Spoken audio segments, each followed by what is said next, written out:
Et salut tout le monde, c'est Jocelyn 1998. Aujourd'hui on se retrouve pour mes nouveaux mangas de ce mois de décembre 2014. Aujourd'hui, 10 tomes différents, 10 mangas, enfin 10 tomes pour 1, 2, 3, 4, 5, 7 séries différentes. Et aussi, comme vous avez pu le voir, ici normalement il y avait la boîte de ma PlayStation 4 qui a disparu. Pour la simple et bonne raison que maintenant, eh bien, c'est ceci. Un magnifique Wall Scroll Sword Art Online. Donc un poster en tissu, si vous voyez de quoi je parle, les posters en tissu avec une barre en plastique au-dessus, une barre en plastique en dessous. Et donc là, c'est un Sword Art Online avec Kirito et Asuna devant Line Cred. Bon, et maintenant, on présente les 10 tomes. Alors pour commencer, World Trigger tome 3, donc sorti ce mois-ci. Pour ceux qui ne se souviennent pas de l'histoire, World Trigger c'est l'histoire de... c'est en gros dans le Japon moderne, je crois que c'est le Japon, ouais, c'est un Japon un peu futuriste, c'est à la fois notre époque et un peu futuriste aussi. Donc des portails se sont ouverts dans je sais plus quelle ville, enfin des portails se sont ouverts entre notre monde et une autre dimension. Et de ces portails sont venus des espèces d'énormes monstres qui bouffent les humains. Et donc pour se défendre contre cette menace, a été créé une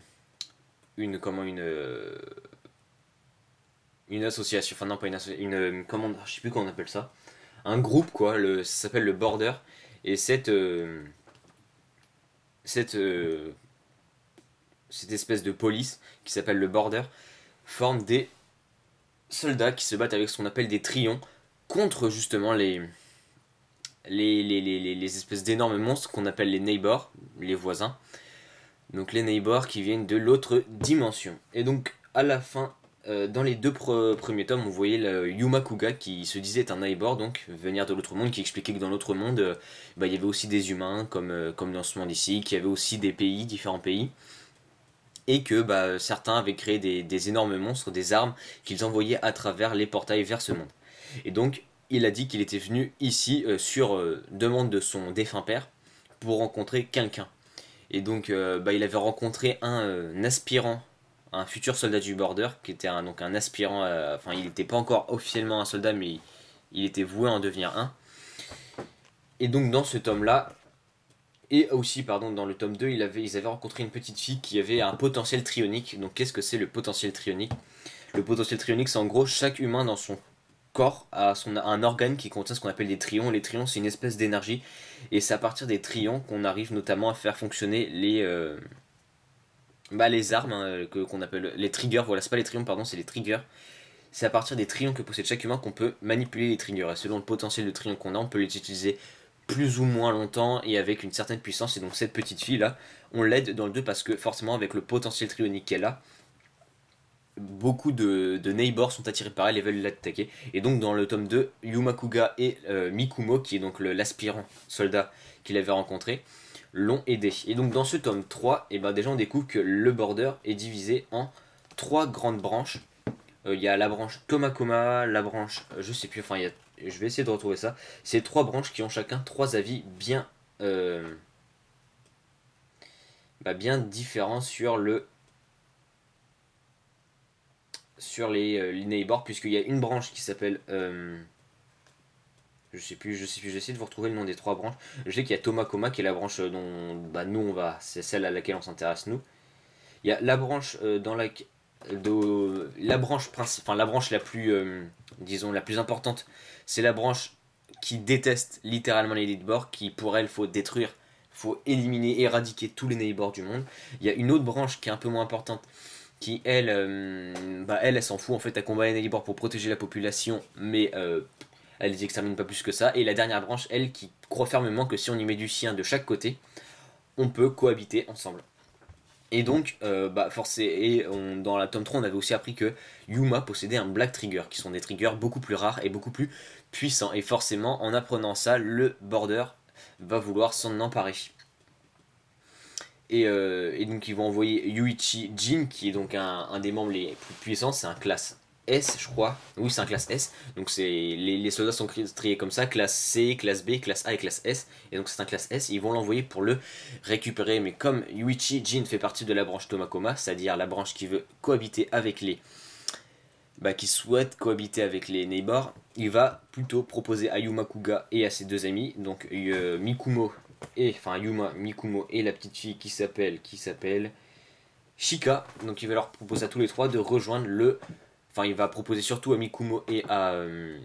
comment s'appelle-t-il, Yuma, de rejoindre la branche Tomakoma du Border et de devenir des soldats donc. Et donc, en fait, dans ce tome, on va les voir intégrer le Border et commencer à s'entraîner pour pouvoir... Parce qu'en fait, ils intègrent le Border officiellement, donc selon les papiers, ils sont officiellement membres du Border pour la branche Tomakoma, mais aux yeux du central, aux yeux vraiment de la hiérarchie, enfin des membres hiérarchiques les plus hauts du Border, ils sont pas encore membres, ils sont pas encore officiellement membres et soldats du Border puisqu'il faut participer à des espèces d'examens d'entrée qui sont, oui, ce sont des combats. En gros, ils vont devoir affronter d'autres classes, enfin d'autres aspirants pour pouvoir devenir classe C, puis classe B, puis classe A, et ainsi de suite. Et leur but, c'est de devenir donc classe A puisqu'ils ont chacun un but. On apprend aussi pourquoi Yuma Kuga voulait venir dans le... Enfin, pourquoi Yuma, je sais pas pourquoi j'ai toujours son nom de famille. Pourquoi Yuma voulait venir dans le monde des humains. Qui il devait rencontrer, pour quelle raison, quel était son but, et surtout ce qui s'était passé avec son père dans le monde, dans l'autre dimension, hein, puisque on va voir qu'il lui est arrivé pas que du bien, on va comprendre comment et pourquoi est mort le père de Yuma, et pourquoi Yuma donc souhaite rencontrer cette personne dans l'autre monde. Ensuite, les tomes 5 et 6 d'Assassination Classroom. Alors commençons par le tome 5. Je m'en souviens plus, je me souviens des parties partielles. Oui, dans ce tome, donc, avait débuté dans... En plus, ça fait longtemps que je n'ai pas... D'ailleurs, ça fait longtemps que je n'ai pas présenté des Assassination Classroom, puisque j'avais arrêté de les acheter pendant un moment. Là, je les ai eu pour Noël, donc je les présente. À la fin du tome 4, donc, avait démarré un match d'exhibition entre l'équipe de baseball du collège, ainsi que l'équipe de baseball de la classe E. Et donc, dans ce tome, on a la fin du combat. On a la fin du combat, pardon, la fin du match de baseball. Et ensuite vont arriver aussi les... Si je me trompe pas... Oui, il y a un nouveau membre qui va arriver. Un nouveau professeur qui va être envoyé par le gouvernement pour remplacer... je sais plus comment il s'appelle, le prof de sport, là... Karasuma. Donc il va y avoir un soldat du gouvernement qui va être envoyé pour remplacer Karasuma en tant que prof de sport et entraîneur des élèves pour tuer donc le professeur Koro Sensei.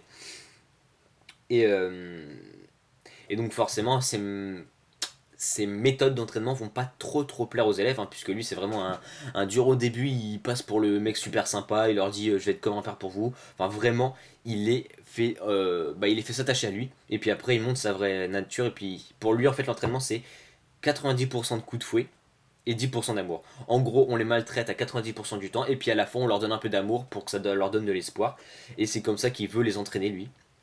Et donc finalement, il va y avoir un combat. Enfin, Karasuma va proposer un combat entre ce fameux prof de sport, ce nouveau qui s'appelle je sais plus comment, qui est pas présenté ici. On va aller directement à la page où il intègre. Il s'appelle Akira Takaoka. Et donc Karasuma va le provoquer en duel en disant si je gagne. Enfin, c'est plutôt Takaoka qui va défier Karasuma. Il dit si je gagne ce duel, tu dégages, je deviens le prof de sport et l'entraîneur, et comme ça, ça sera réglé, on va tuer l'alien. Si je perds, je dégage, et c'est toi qui redeviens leur entraîneur et prof de sport. Et finalement, Karasuma va demander à un de ses élèves de l'affronter, l'élève qui n'est d'autre, un peu le personnage principal, hein, l'élève principal, le plus important, entre guillemets, Nagisa Shiota. Et donc on va découvrir pas mal de choses sur lui, surtout qu'il a un grand potentiel d'assassin par rapport à sa petite carrure. Donc je vous dirai pas ce qui va se passer, s'ils vont gagner, s'ils vont perdre. Et ensuite, et ça va à peu près se finir là-dessus. Ce tome se finit là-dessus. Ouais, non, après, donc on entame l'été. Et on entame l'été et donc la piscine en sport. Enfin voilà, on va découvrir qu'ils veulent intégrer la piscine, enfin qu'il va y avoir la piscine et que Koro a fait une petite piscine spéciale pour eux. Tome 6. Tome 6, suite des cours de natation qui ouvre de nouvelles perspectives pour battre Koro. Et aussi retour d'un personnage qui s'appelle je sais plus comment, un personnage qui est pas très sympa qu'on avait vu plus tôt et qui était parti et qui va revenir pour retenter de tuer Koro. Je sais plus comment il s'appelle, mais c'est le pseudo frère de Koro Sensei. Bon, je sais plus comment il s'appelle. Et donc il va revenir et il va mettre en danger les élèves à travers son plan, enfin son plan à lui et à son créateur pour détruire Koro Sensei. Et donc, bah, je vous dirai pas encore une fois, ils vont manipuler aussi des élèves. Un élève en particulier qui s'appelle, je sais plus non plus. Je sais plus, c'est le gros dur de la classe qui est exclu, hein, enfin, qui s'exclut lui-même de la classe, il déteste Koro, et donc il va se faire manipuler par eux pour pouvoir mettre en marche le plan qui va finalement mettre en danger beaucoup d'élèves. Et on va aussi, bah, il va y avoir aussi donc l'annonce du futur examen de fin de trimestre où Koro, pour les motiver, bah, va leur dire que s'ils arrivent à être chacun premier d'un, enfin s'il y a au moins un élève, enfin si dans chaque matière, pardon, si dans chaque matière il y a au moins un élève de la classe E qui est premier, bah pour chaque élève qui sera donc premier dans une matière, ils auront le droit de lui faire un truc qui leur donnera plus de chances de le tuer. Et forcément, bah, il y a la classe A qui est l'élite du lycée. Eux aussi, ils veulent comment dire, bah, ils veulent être premiers et ils veulent surtout ridiculiser la classe E. Et donc, ils vont se mettre à s'entraîner. Et on va aussi voir apparaître le fils du proviseur qui est aussi un grand taré. Et donc, à la fin, c'est le début des examens. Et on n'a pas plus d'informations que ça. Maintenant, tome 6 de Seven Deadly Sins. Dans ce tome, on a la suite du tournoi à... Je sais plus comment s'appelle cette ville. Enfin, suite du tournoi, donc on a la fin de l'affrontement entre Diane et... enfin, Matrona plus précisément.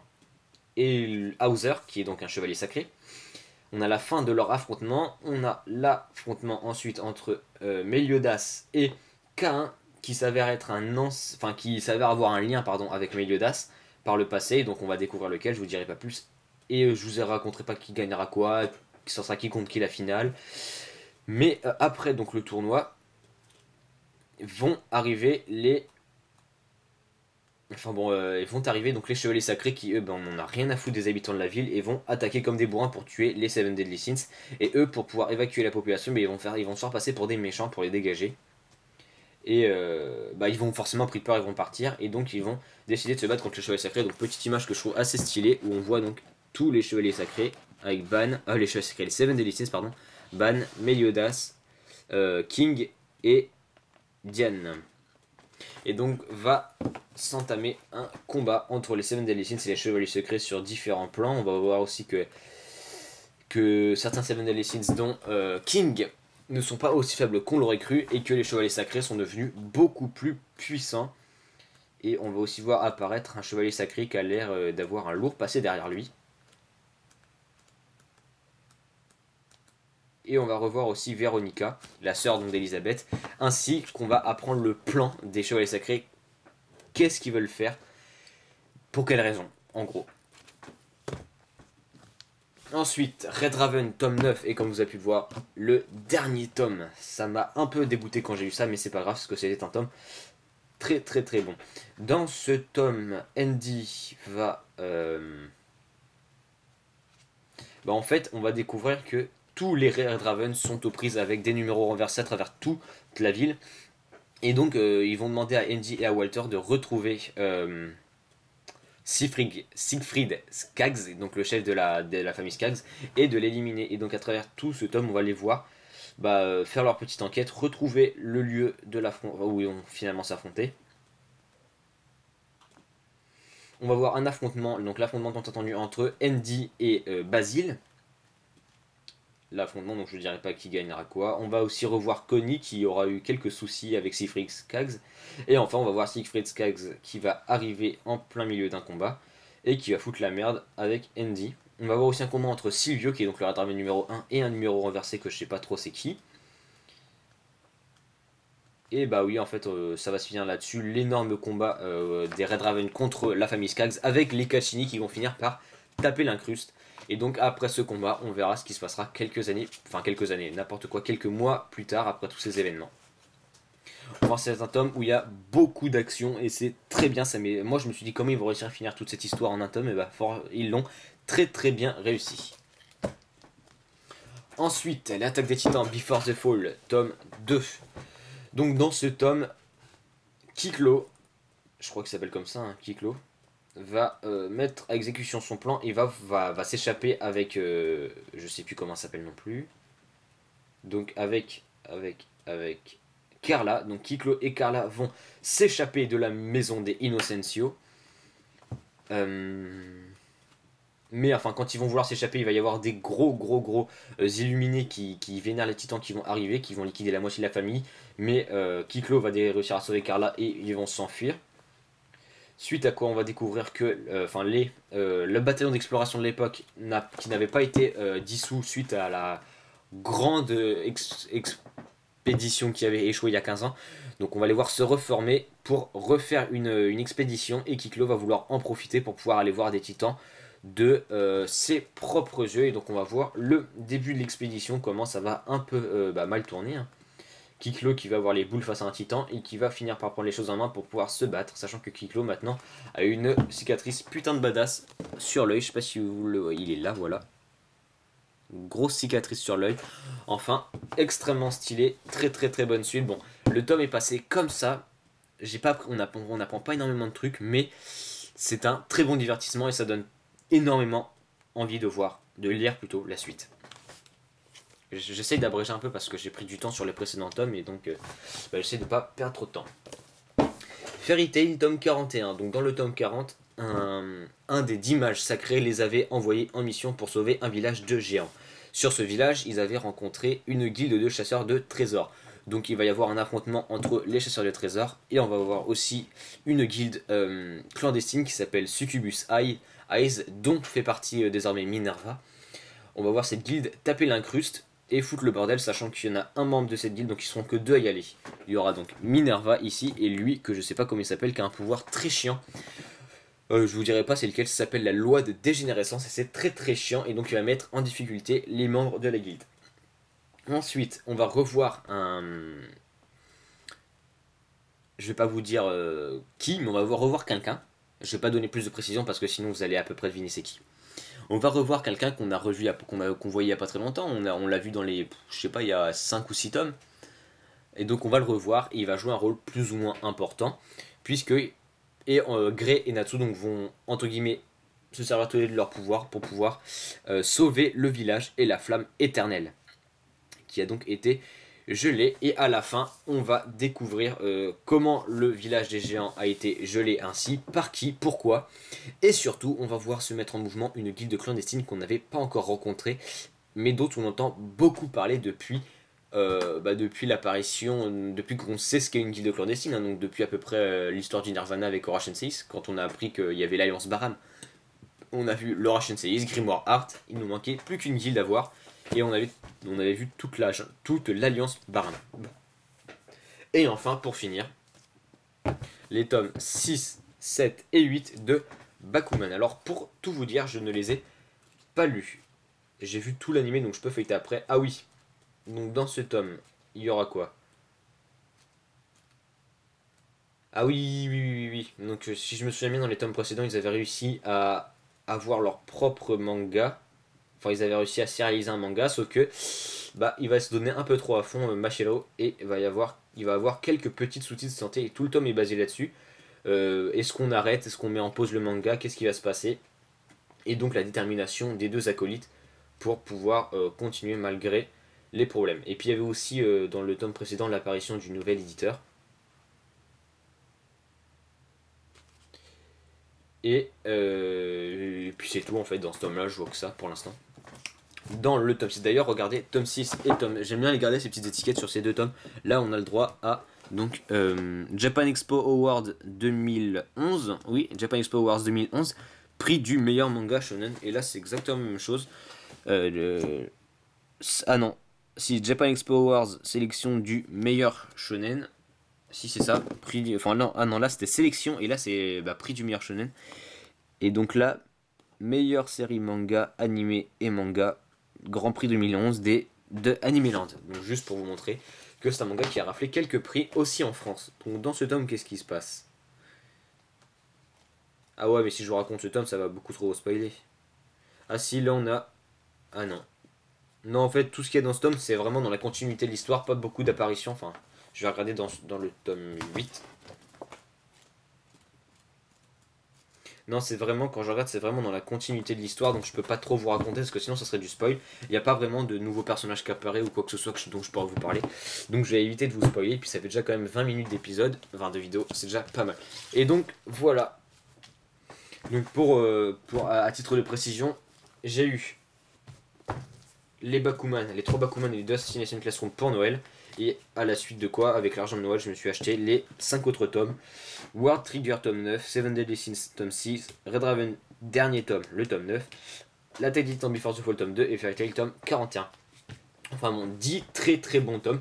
Assassination Classroom, pour rien de vous cacher, je commençais un peu à décrocher, je trouvais ça longué. Et franchement, en lisant le tome 5 et le tome 6, je suis retombé dedans à fond parce que ce qui s'est passé dedans, surtout dans le tome 5, c'était énorme. Bakuman, je les ai pas encore lus, mais pour avoir vu tout l'animé, je sais très bien que je vais adorer. Seven Deadly Sins, c'est toujours aussi énorme. Franchement, les 5 premiers tomes et ce 6ème tome, je suis toujours autant fan dans 6 tomes de pure folie que j'ai surkiffé. Red Raven, c'est un manga qui a un peu traîné en longueur, puisque c'est un des premiers mangas que je me suis acheté, il venait à peine de commencer. Et par exemple, il a commencé avant l'Attaque des Titans, bien avant l'Attaque des Titans. Et l'Attaque des Titans a déjà plus de tomes que Red Raven. Et c'est pareil, par exemple, Bloodblade qui a commencé en même temps que l'Attaque des Titans a 2 tomes de plus. Enfin, il y a quand même plein de comparaisons pour vous montrer qu'il a bien traîné en longueur, mais Red Raven a fini en beauté. L'Attaque des Titans Before the Fall, un énorme spin-off que je surkiffe. Le dessin est magnifique, l'histoire est top. Ça suit très bien le manga de base, donc énorme. Et enfin, Fairy Tail, continuité de l'histoire. Voilà, rien d'exceptionnel, mais très bon divertissement quand même, puisque Fairy Tail est quand même l'un. Je crois que c'est le 2ème manga que j'ai acheté, que j'ai commencé à acheter. Enfin, très bon manga. Quoi qu'en disent tous les pseudo grands, les vrais fans de manga qui disent que Fairy Tail c'est une pure comédie, une grosse blague, un gros plagiat. Pour être tout à fait honnête avec vous, moi je suis pas du tout de leur avis, puisque, à mon avis, si Fairy Tail marche autant, c'est que, à l'avis général, c'est un bon manga. Donc, comme je l'ai souvent dit, enfin je vous l'ai jamais dit à vous, mais moi je le dis souvent, pour moi, euh, la vérité, entre guillemets, elle est déclarée par la généralité. En gros, si la majeure partie de Fairy Tail, si Fairy Tail, la majorité des lecteurs de Fairy Tail trouvent que c'est un bon manga, alors c'est un bon manga. Parce que tous ceux qui critiquent Fairy Tail sont une minorité, donc leur avis passe à la trappe, puisque la majorité considère que c'est un bon manga. Donc voilà, tout est décidé par la majorité. Si, à titre d'exemple, parlons, je sais pas de quoi, par exemple.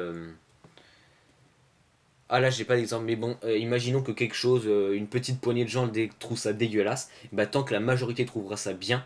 Par exemple, tuer quelqu'un, la majorité des gens sur Terre trouvent que tuer quelqu'un c'est mal. Mais si jamais la majorité des gens commençaient à trouver que c'est bien, et alors, par défaut ça serait bien, puisque tout est décidé à la majorité. Si quelque chose est fait majoritairement, il devient normal. C'est comme ça. Bon, c'est tout pour cette vidéo. Si elle vous a plu, n'hésitez pas à laisser un pouce vers, un commentaire. Vous pouvez aussi partager la vidéo et nous rejoindre sur Twitter. Sur ce, moi je vous dis salut à tous, on se retrouve pour une prochaine vidéo.